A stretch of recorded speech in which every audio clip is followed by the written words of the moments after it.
Thrissur corporation standing കൗൺസിലിലേക്ക് Hibi Eden എംപിയുടെ ഭാര്യയ്ക്ക് വഴിവിട്ട നിയമനം.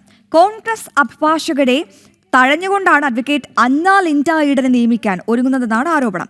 DCC അംഗങ്ങൾ പണം വാങ്ങിയാണ് കൗൺസിലർമാരുടെ എണ്ണം വർദ്ധിപ്പിച്ചതെന്നും കോൺഗ്രസിനുള്ളിൽ തന്നെ ഈ ആക്ഷേപം ഉയരുന്നതിനിടയിലാണ് ഇങ്ങനെ ഒരു നിയമനം.